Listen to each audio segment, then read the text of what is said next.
नमस्कार दोस्तों, स्वागत है आप सभी का आप सबके अपने यूट्यूब चैनल फैक्ट नॉलेज में। कैसे हैं आप सब? उम्मीद करता हूँ ठीक होंगे। आज हम हाजिर हैं एक बार फिर से आपके सामने सीटेट की तैयारी, जैसा कि पता है हम लोग कर रहे हैं।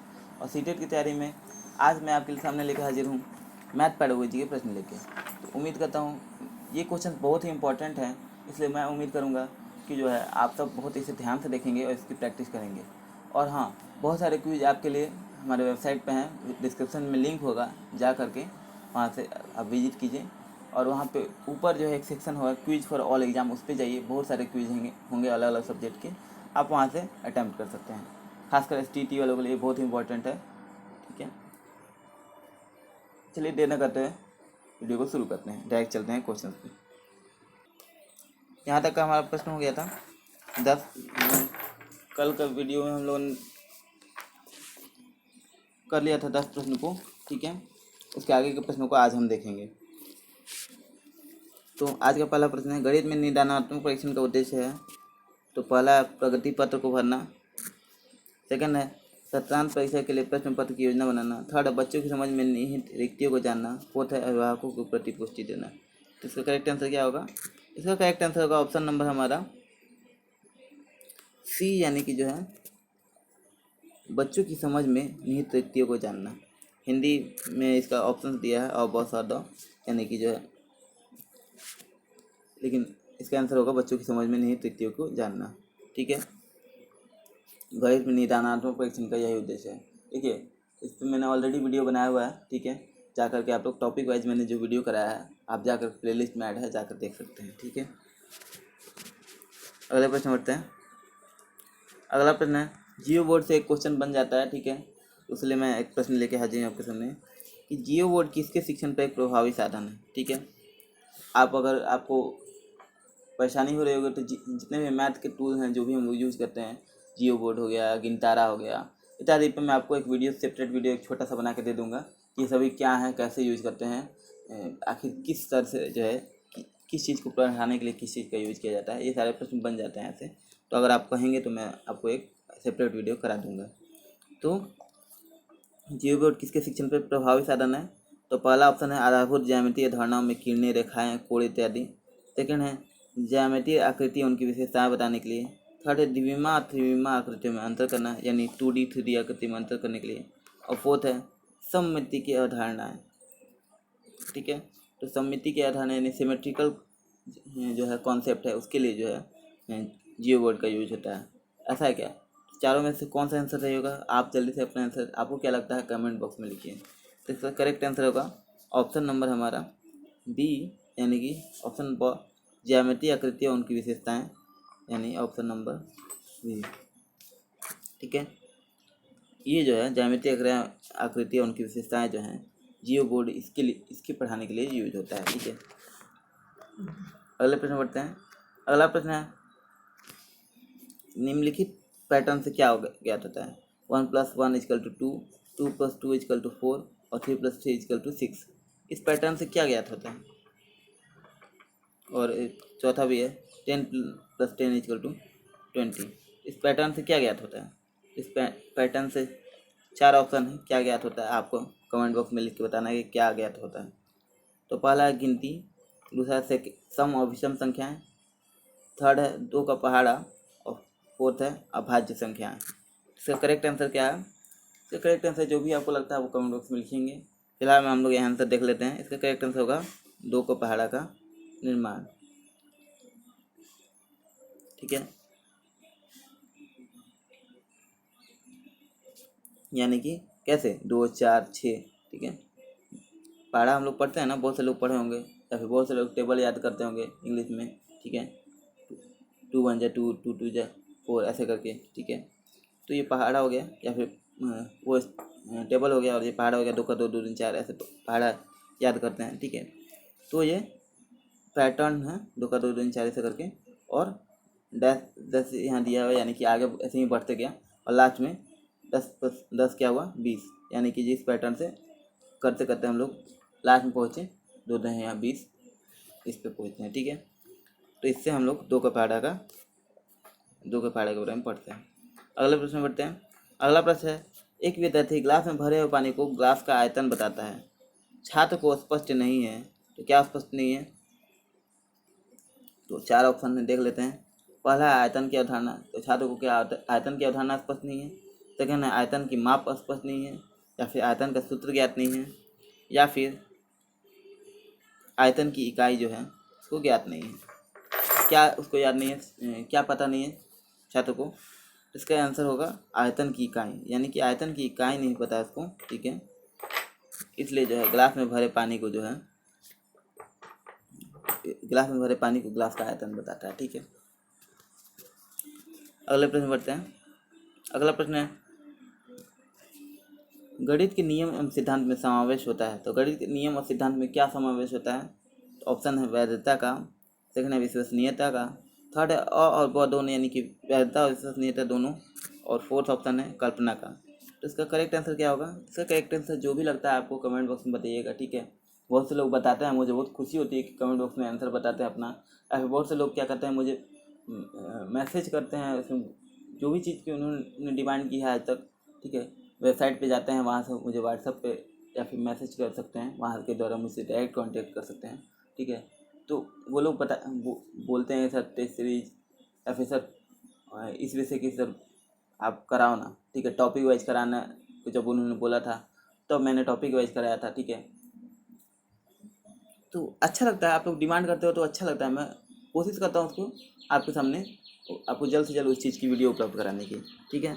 तो गणित के नियम सिद्धांत में समावेश होता है, तो किस चीज़ का? तो वैधता का, ठीक है। यानी कि गणित के नियम और सिद्धांत जो है में वैधता का समावेशन होता है, यानी कि वो चीज़ें वैलिड होती हैं, ठीक है। ऐसा नहीं कुछ भी इनवैलिड पढ़ा दिए, गलत सर पढ़ा दिए, नहीं। तो गणित के नियम और सिद्धांत एकदम वैलिड होता है, वो चीज़ें एग्जिस्ट करती हैं, वो चीज़ें जो हैं उस नियम, जो चीज़ आपने नियम पढ़ लिया वो वैलिड होता है। ऐसा नहीं कुछ भी इनवैलिड या गलत सर पढ़ा दिए, ठीक है। ये समझा देते हैं, सारे नियम का वैलिडेशन है, ठीक है। अगले प्रश्न बढ़ते हैं। गणित की प्रकृति एवं तार्किक चिंतन में संबंध है। तो पहला है निकटतम, दूसरा है सामान्य, थर्ड है असामान्य, और फोर्थ है न्यूनतम। तो इसका करेक्ट आंसर क्या होगा? इसका करेक्ट आंसर होगा ऑप्शन नंबर हमारा ए, यानी कि जो है ऑप्शन नंबर अ निकटतम। यानी कि गणित की प्रकृति और तार्किक चिंतन में निकटतम संबंध है, ठीक है। यानी दोनों बिल्कुल बिल्कुल निकटतम में दोनों में संबंध है, ठीक है। गणित की प्रकृति और तार्किक चिंतन में, यानी गणित की प्रकृति कैसी है? तार्किक चिंतन वाली है। गणित का बच्चा जब भी पढ़ता है तो वो तार्किक रूप से चिंतन करता है। मान लीजिए आप प्रॉफिट लॉस का क्वेश्चन करा रहे हो, ठीक है, या प्रॉफिट लॉस समझा रहे हो, बच्चा अगर प्रॉफिट लॉस कर रहा है तो वो तार्किक चिंतन करेगा कि जो है 2 रुपये का मैं सामान खरीदूंगा तो कितना लाभ होगा, कितना हानि होगा, ये सारी चीज़ें जो है, कितना प्रॉफिट और कितना लॉस होगा, ये सारी चीज़ें वो कैलकुलेट करता है और तर्क लगाता है वहाँ पर, ठीक है। तो गणित की प्रकृति ही तर्कपूर्ण है, ठीक है। ये भी प्रश्न बनता है कि गणित की प्रकृति कैसी है, ठीक है। एक बार प्रीवियस ईयर में क्वेश्चन पूछा हुआ है ये। अगले प्रश्न बढ़ते हैं। अगला प्रश्न है गणित विषय में होने वाले अनुसंधान में प्रमुख योगदान होता है। तो किस चीज़ का योगदान होता है? तो कल्पना का, ऑप्शन बी है तार्किक चिंतन का, थर्ड है गणितीय मूल्य का, फोर्थ है गणितीय समस्या का। तो इसका करेक्ट आंसर क्या होगा? इसका करेक्ट आंसर होगा ऑप्शन नंबर हमारा बी, यानी ऑप्शन नंबर ब, तार्किक चिंतन का, ठीक है। इसका योगदान होता है, ठीक है। क्योंकि देखिए आपको पता है गणित की प्रकृति तार्किक है, तो गणित का विषय में जो भी अनुसंधान होगा वो तार्किक दृष्टिकोण से होता है कि ये चीज़ें तर्क के तराजू पर सही होती हैं कि नहीं, ठीक है। ऐसा तो नहीं कि जो है हाइपोथेटिकल बातें हैं, ठीक है। हाइपोथेटिकल बहुत सारी चीज़ें मैथ में होती हैं, गणित में होती हैं, लेकिन जो एलिमेंट्री लेवल पर हम लोग पढ़ा रहे हैं, ठीक है, गणित विषय में जो भी अनुसंधान होता है वो तर्क के तराजू पर है, यानी तार्किक होती हैं। अगर आप प्रॉफिट लॉस को क्वेश्चन कर रहे हो या परसेंटेज कर रहे हो तो वो चीज़ें तर्कपूर्ण होती हैं, ठीक है।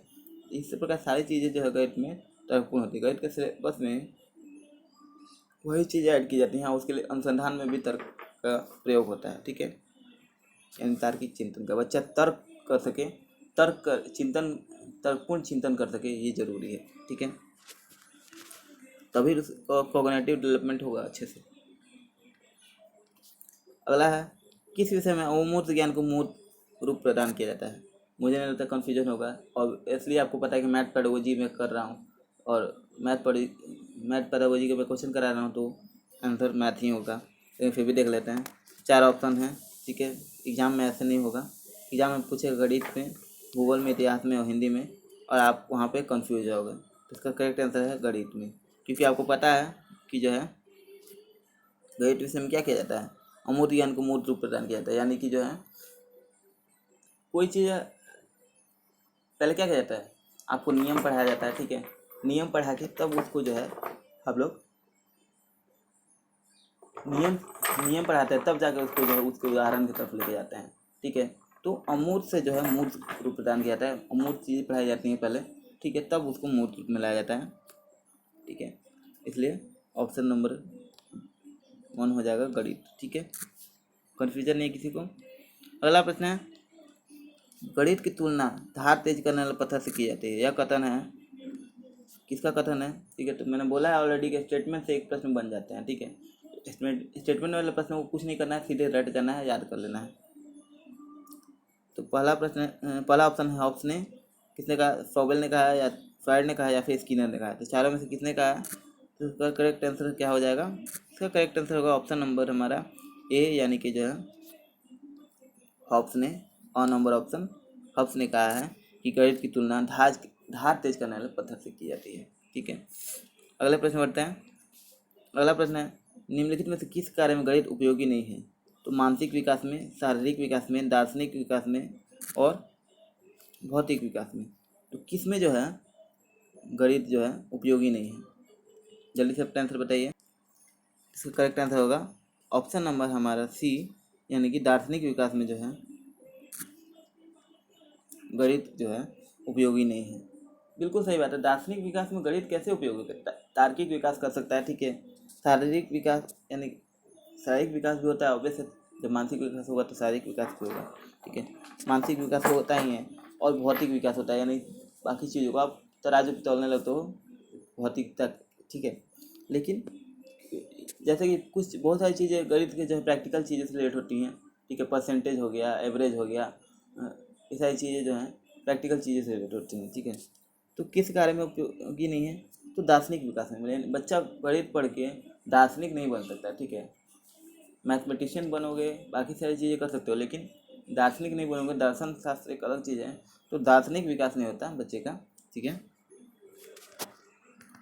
अगला प्रश्न है हमारा, गणितीय भाषा का स्वरूप होता है, तो क्या स्वरूप होता है। 4 ऑप्शन है, सामान्य भाषा के रूप में, पृथक भाषा के रूप में, कठिन भाषा के रूप में, और फोर्थ है सरल भाषा के रूप में।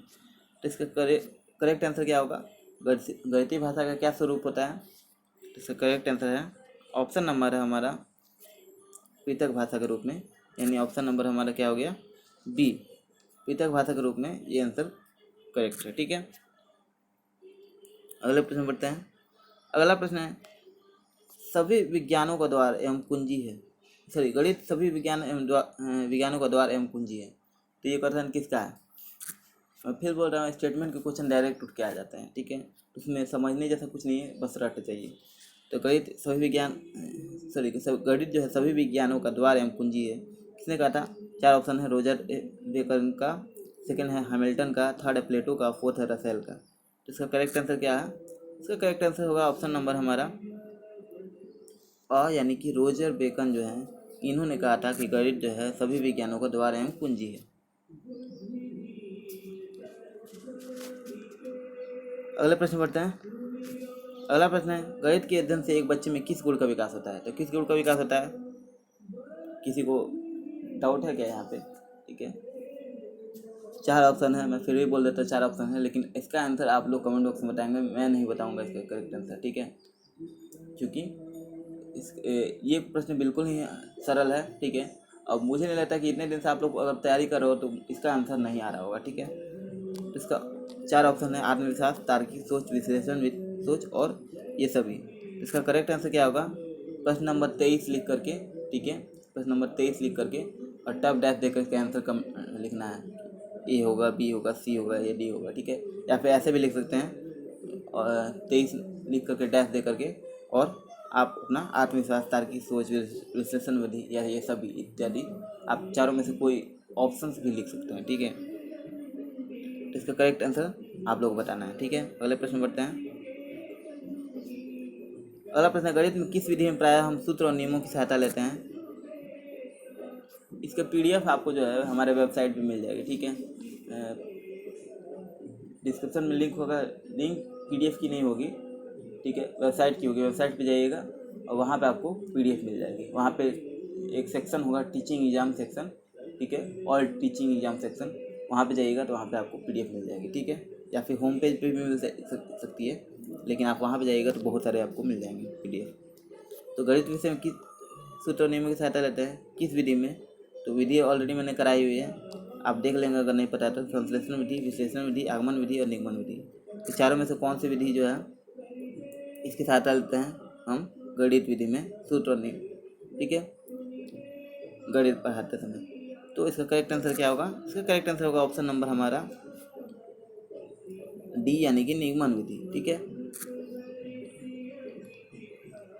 अगला प्रश्न है, आज का हमारा लास्ट प्रश्न। छात्र गणितीय गणना में गति प्राप्त कर सकते हैं, तो कैसे गति प्राप्त कर सकते हैं गणितीय गणना में, यानी मैथमेटिकल कैलकुलेशन में?